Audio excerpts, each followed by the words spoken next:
About 2 years ago, this month, we all started to hear that phrase, COVID-19. And I think very few of us probably really understood what was about to happen on the 23rd of March 2 years ago, when our liberties went.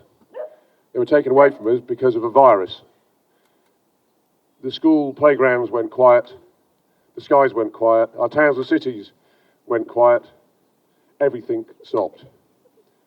And we were at home in our houses, in one of the largest housing estates in Western Europe, and not allowed to travel more than 2.5 miles and once a day. So this place here around us, fantastic ground, became a haven, became an oasis for so many people. The walkers, the joggers, the runners, the ornithologists, the dog walkers, the stargazers, the bat lovers, and then when we were allowed, the picnickers, and then the French cricketers, I've not understood French cricket, and the footballers that kicked the balls around. And it became somewhere to escape. And then last year, I and quite a few other people heard that maybe this space, this glorious space,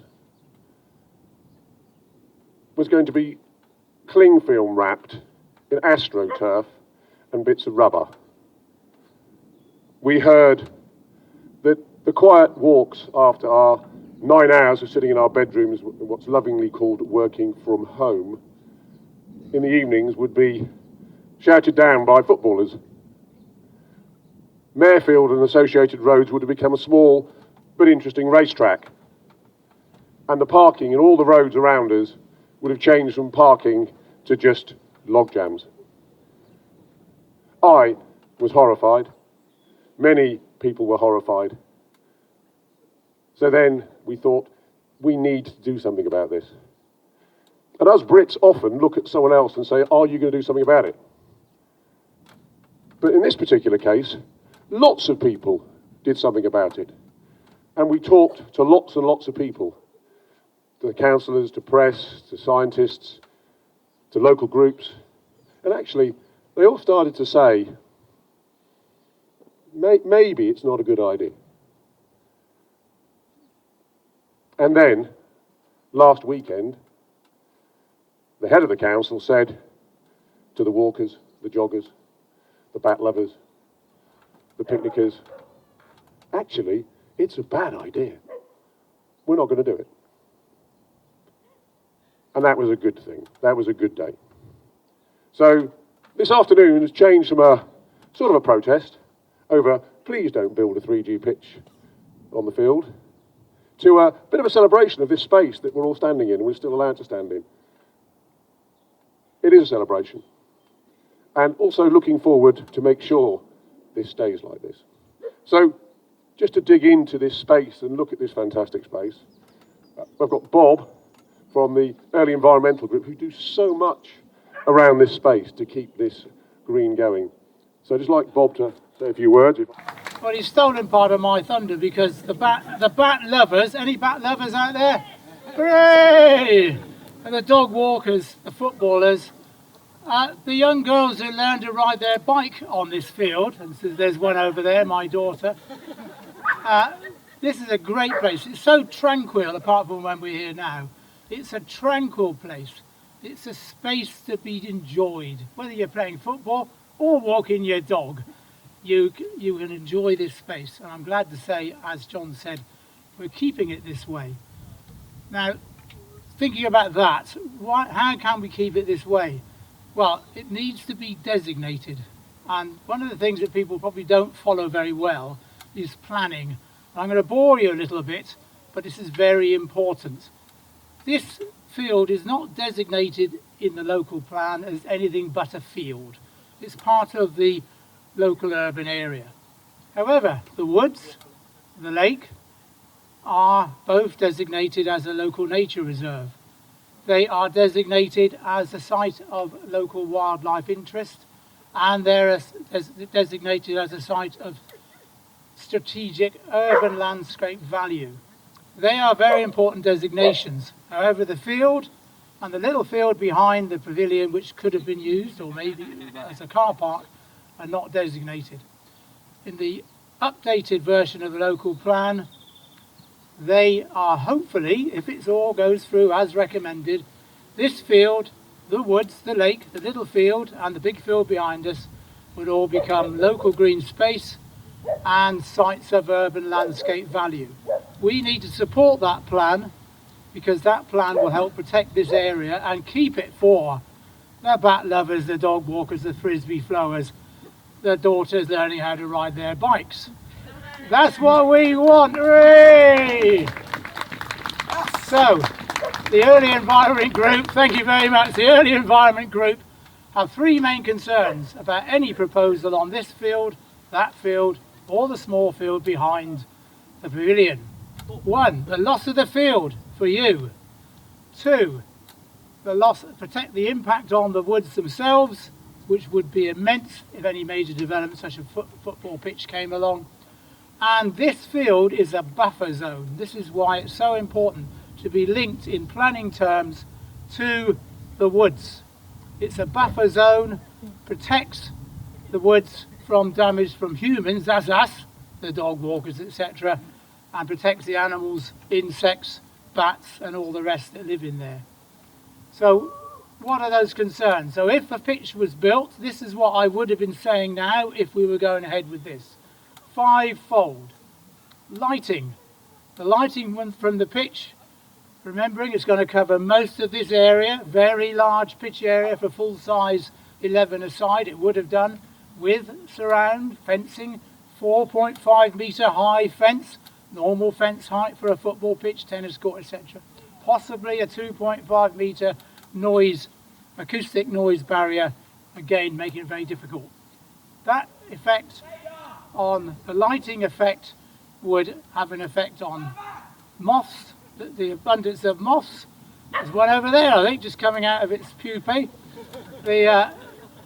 So moths, caterpillars and bats, the foraging of bats are all affected by lighting.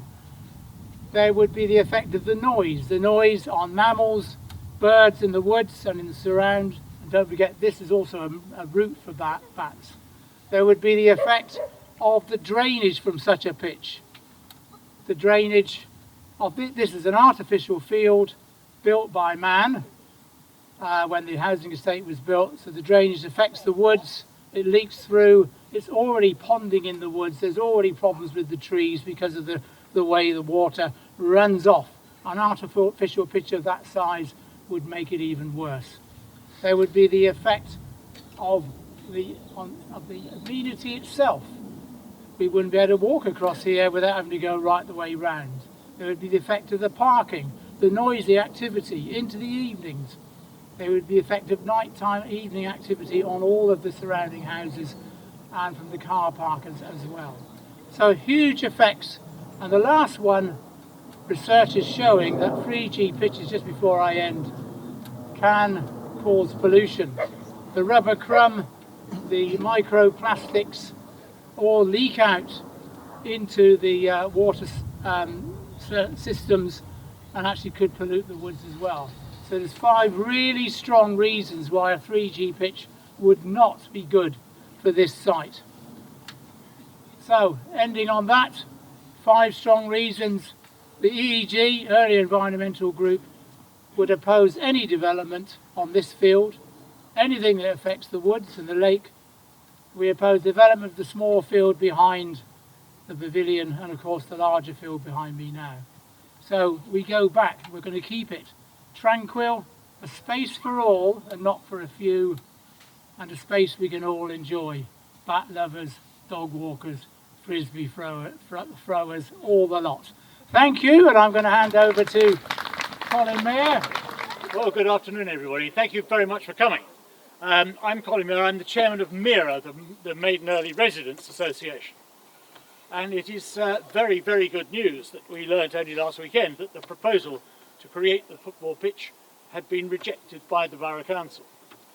I thought it might be useful for me to give a little background as to why MERA has decided to campaign against this proposal. First of all, I'd like to make it clear that we're certainly in favour of providing improved facilities for football. It was never about denying football supporters the new and better facilities they wanted. The reason for our opposition to the proposals was simply the location. Laurel Park, wholly unsuitable site for well-used football facilities that would be available 7 days a week, including evenings. Not only is it partly surrounded by the nature reserve, but the field is an important green space. People really value it. As you heard, people are out here walking their dogs, playing games with their children, and in the summer even having picnics. And it's a space which is important in attracting people to live in this area. These 3 fields were always designated as an amenity for all residents in the area. Although football matches are played here, those occasional matches don't interfere unduly with the public enjoyment of the field. However, when we looked into these proposals, we discovered that they would entail giving up the whole field to sport. Much of the lower field would have been fenced off with this high acoustic fence and floodlighting, and the remaining part of it would have been devoted to sport. No longer would the general public have access to the lower field that they enjoyed all this time. Not only that, but for some time, Wokingham and Earley councils have envisaged using the field opposite the pavilion, the west field over there, as a car park. So we stood to lose 2 fields. Now, when we first heard that there was to be a football pitch, our priority was to make sure that the residents of Maiden Earley were made aware of the proposals. We knew that some would probably be for it and others against, and so we took a neutral approach in the first instance. But even while trying to remain neutral, we've always been adamant that our members should be consulted and given full information before any planning application was made. It was initially quite hard to find information about what the plans were for the new pitch, and we put a number of questions to the sport and development officers of the council. It took a while, but eventually we received a reply to our questions, and we were shocked to discover the impact of the proposal. We issued a press release in the hope that the proposal could be highlighted in the local newspapers, but unfortunately that article didn't appear. So we got in touch with the residents of Mairfield, and we have been working together ever since. A second press release was issued. This time the newspapers informed their readers that a 3G football pitch was proposed. And our residents were certainly magnificent in the responses. Just about everybody was opposed to this development. So much so that we concluded we couldn't simply remain neutral. Instead, we had to come out against this proposal. And the objections expressed fall into 3 categories: the loss of use of the field, the traffic overload, and the impact on nature. And you've heard about the impact on nature. I'd say a little bit more about the traffic. The more intense use of the field would have created chaos on our local roads. On a daily basis, it affects Mairfield, Sellafield Way, Instow, Lakeside and other areas. And if the western field was used as a car park, that would result in noise and fumes from cars entering the gardens of Sibson and Instow Road properties, and the lighting there that would be required would illuminate the back of those properties, and the fumes would also be unacceptably near to the children's play area. The Emboss residents have worked out the number of additional car parking spaces envisaged was inadequate. More than double the number of planned spaces would be needed.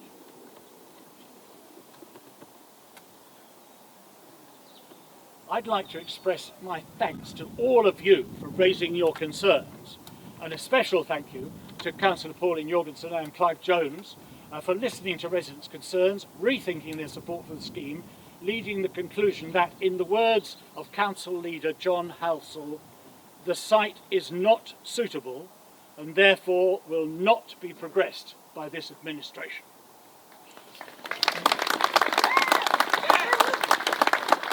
Now, we in MERA have promised to continue to pay attention to pick up any further proposals that may come forward, and we will also remain vigilant on any suggestions that the western field be used as a car park. Finally, I'd like to pay a special thanks to our Secretary, Steve Feltham. Where are you, Steve? Okay. Steve, he's been tireless in pursuing our case, liaising with local authorities, keeping our members up to speed. You've done a great deal of work on this, Steve. Thank you very much indeed. Thank you. So I started off by talking about COVID, and here we are a few years later, and that was a biological virus. Now certain parts of Europe are facing a political virus, as our European friends in Ukraine are being invaded by a totalitarian state, where democracy is dead, where people like us would not be able to stand here this afternoon and talk about our rights. People like us would simply not be allowed to do that. So this exercise that we've all taken part in has included us, the people, talking to our elected politicians, and they have listened to us. And I celebrate that. Thank you, local politicians. This afternoon we have most of our local politicians here, and we've asked them to say a few words. Now, we'd mainly like them to say a few words about their thoughts, not their thoughts about the other party. And I have the on-off switch for the mic. So, Clive and Pauline have been talked about earlier. They've been great. We talked to them all the way through this, the emails at all times of the day, the Zoom calls. It was just great to see local politicians getting stuck in to do a decision. So we'd like to ask Pauline and Clive to say a few things. Who wants to go first? We went and talked to a lot of people around this area. It was quite clear what people thought about the proposal that was a consultation to actually build a 3G pitch. We passed the information back to John Halsall, who is here today, and I'm very pleased to say that we got a decision from the council not to progress this development here, which is the right decision. I'm also going to continue working with local residents to see what we can do about the parking. One of the things I said about 2 years ago was the parking here is a nightmare even without any new pitches of any sort, so we need to do something about that. We need to help residents in the surrounding areas to make sure they can get in and out of their drives and don't have people parking in large numbers in their streets. So I'll continue working on that, but I'd like to thank all of you and MERA and all the other people who provided information and support for this, for all your efforts in this, and particularly John Bland actually, who alerted me to the measurement of the stuff in the first place. Yeah, so thank you very much. Lovely. So the first thing I'd like to say is thank you very much to all of the residents who have helped bring about what is actually a U-turn from the Borough Council, because this hasn't just been a consultation. It is really good to see over 100 local residents here. The facts of what's been happening over the last few months are that the Council's Executive Committee voted on the 24th of June to approve a proposal to create a 3G pitch here on Laurel Park. At the same meeting, they agreed to spend £300,000, which it was going to borrow on this project. These are absolute facts, and you can see them in minutes of Wokingham Borough Council meetings. We have been asking for information about this project for a long time, but we haven't been shown any plans. I don't know why we haven't seen them, but we haven't. We've been asking for proper consultation about the project, and we've been ignored. A few letters to a few dozen or a couple of hundred local residents and Facebook posts are not proper consultation. Proper consultation would have been letters to the homes of several thousand residents, and that is what the council should have been doing. We all know the reasons why Laurel Park is not a suitable location. It is next to the nature reserve. There isn't a sensible approach road, and it's local green space that is enjoyed by many people. I absolutely agree with John from Earley Environmental Group when he said that this place should be designated as green open space. That has got to happen. That is part of the local plan that I think a lot of us can agree with. We and other political groups support better provision for sports facilities in Earley. However, the sites must be properly identified, must be properly evaluated, and there must be proper consultation. Whilst we welcome the U-turn from the council, have they really learnt very much? They are now talking about a 3G pitch at Maiden Earley, and that lady there has a sign up saying no 3G pitch at Maiden Earley School. Has there been any consultation with local residents living there? No. Should there be any proper consultation? Absolutely there should. We need the council's executive to stop making announcements without proper evaluation of proposals and without consulting residents. John Bland very rightly reminded us just how important this area was in the last couple of years, when many of us came here to escape the lockdown that we were having because we were only allowed to go out for an hour or so for a walk. Finally, thank you very much for coming here today and for continuing to make your views very clear to all of your borough and town councillors. Thank you very much. Good afternoon. My name is John Halsall. I'm the leader of the council, and I'm a little surprised about the general election already starting for the Liberal Party, but it obviously has. The chronology of this event is not quite as has been discussed, because the proposal of the Football Association has been discussed with Earley Town Council for the best part of 3 years. So if they haven't talked to you about it, then I'm sorry. And you should ask them why they haven't talked to you about it. It has never been approved by the Borough Council. And no, that, Clive, is your lack of understanding of council processes, which is another problem. As the Mayor of Earley, and Earley Town Council, I can say it never came to the town to tell us about. The officers have been talking about the Untitled Council. So Not politics. the first time that it's come to me is at the council meeting, and I'm very pleased that a number of residents came to the council meeting and made their views very forcibly known. And as a consequence, I do agree with them that it's a completely inappropriate use of green space. I personally am against any green space being lost in the borough, though unfortunately we have to do some, but it's quite clear that this should be a designated clear space, and that's why it's in the local plan update.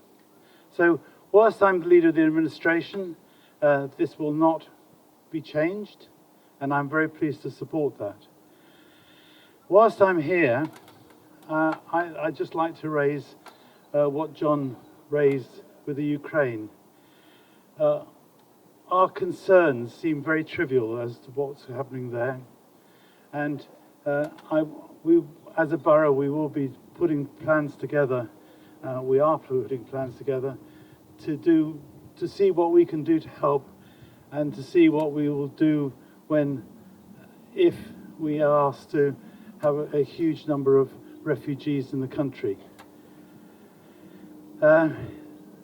The sort of figures that we're talking about are huge. This is the biggest migration of people since the war, if migration is the right word, and it's the desolation and problems and terror which is occurring in the Ukraine is absolutely awful, and I'm sure you will agree with me.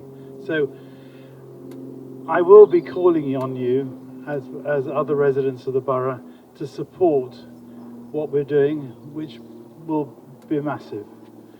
So thank you very much for your support, and whilst I'm the leader of the council, this will remain as it is. Hear, hear.